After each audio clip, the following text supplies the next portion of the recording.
A ver, rápidamente para que pasemos a hablar de lo importante. No, nadie te está forzando a ver esta película. No, la Miss Marvel de antes no era más feminista solo porque te gusta más su traje viejo. ¿Tengo que recordarles la existencia de los Vengadores número 200? Y por último, dejen de mentirse. Adoraban a Brie Larson cuando salió en Scott Pilgrim contra el mundo. Eso sí, alguien por favor enséñele a correr.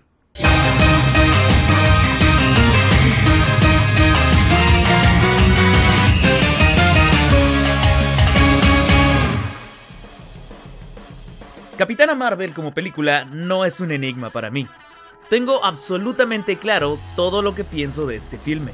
Y es por eso que me frustra más no poder su potencial desperdiciado.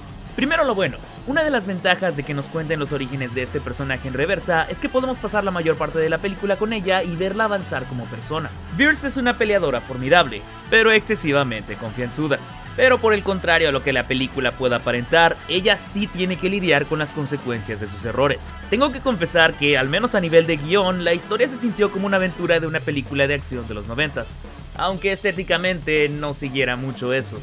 Ni siquiera hablo de la banda sonora, sino del énfasis en un personaje rebelde que tiene que aprender sobre ella misma y sobre los amigos que hizo en el camino. Pero en serio, Carol Danvers como personaje tiene bastante corazón al enfocarse más en su humanidad que en la magnitud de sus poderes. Bueno, al menos cuando no deciden hacer lo contrario.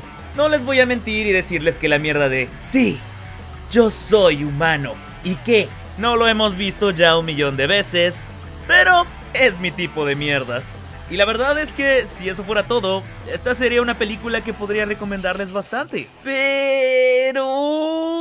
¿por qué tiene que estar atrapada en el universo de Marvel?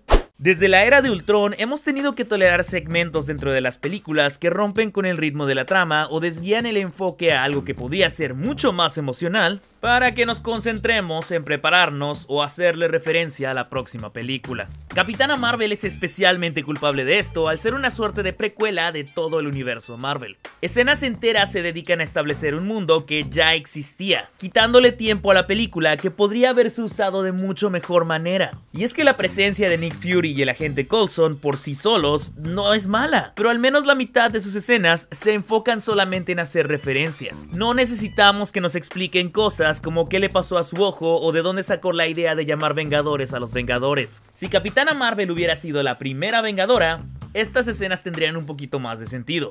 El problema es que ya existe la película del primer Vengador, el Capitán América. Pero mis problemas con esta película van más allá de su relación obligatoria con el universo Marvel. Visualmente, la película me dejó con mucho que desear. Y no es que la fotografía sea mala, sino que hay muy pocas tomas que generen un verdadero impacto más allá de lo estándar. Hay una escena en particular en el espacio hacia el final donde querían imitar la sonrisa de Superman mientras vuela sobre la Tierra, pero por más que lo intentan, no logra tener el mismo impacto emocional. No porque no nos caiga bien Carol Danvers como protagonista, ni por la falta de carisma, sino por la pobre manera en la que la escena es presentada. Las escenas de acción sufren del síndrome de exceso de CGI que tanto afecta a las películas de superhéroes en estos días también. Nada se siente tangible, sobre todo en un segmento en el espacio que, aunque sirve para mostrar el gran poder de la Capitana Marvel, bien podría quitarse de la película y no perderíamos absolutamente nada. De hecho, y esto es un poquito de spoiler, luego de ver la película me leí unos cuantos números del cómic de Kelly DeConnick para familiarizarme un poco más con el personaje.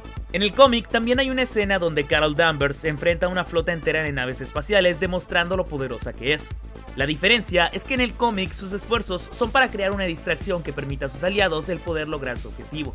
La misma Carol admite que no es diplomática como el Capitán América, ni un genio multimillonario como Iron Man, pero lo que sí puede hacer para sus aliados es darles más tiempo y sacrificarse usando sus poderes. En la película, la pelea espacial es solo una extensión de las escenas anteriores. Toda la acción y conflicto con el antagonista principal cesan de la nada para justificar que la Capitana Marvel destruye un montón de naves sin sentido.